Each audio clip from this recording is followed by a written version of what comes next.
খালেদা জিয়া।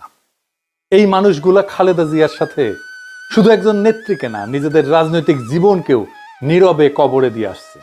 কোনো স্লোগান ওঠেনি, কোনো শপথ হয়নি, কোনো ভবিষ্যৎ আঁকা হয়নি। আর যেখানে ভবিষ্যৎ আঁকা হয় না, সেখানে রাজনীতি জন্মায় না।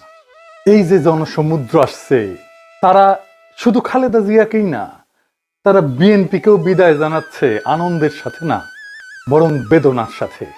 কারণ যেই বিএনপি বাংলাদেশের আধিপত্যবাদের বিরুদ্ধে একটা শক্তিশালী রাজনৈতিক শক্তি হয়ে উঠছিল, সেই রাজনীতিকেই আজকের বিএনপি ত্যাগ করছে। সেই জন্য যেই প্রজন্ম বিএনপি করে আসছে, তারা আজকে বিএনপি করতে পারতেছে না।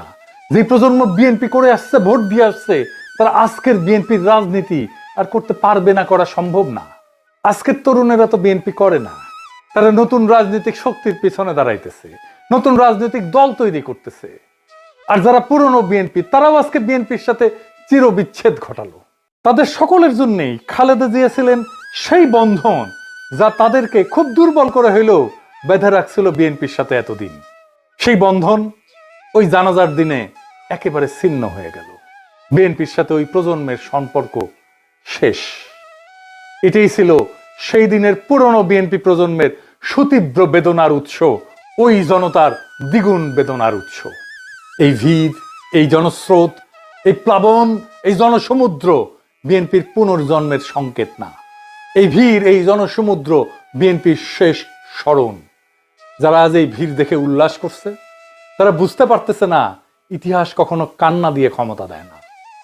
ইতিহাস ক্ষমতা দেয় তখনই যখন শোক প্রশ্নবোধক হয়, পূর্ণচ্ছেদ হয় না। আর খালেদা জিয়ার জানাজা ছিল একটা স্পষ্ট নীরব পূর্ণচ্ছেদ।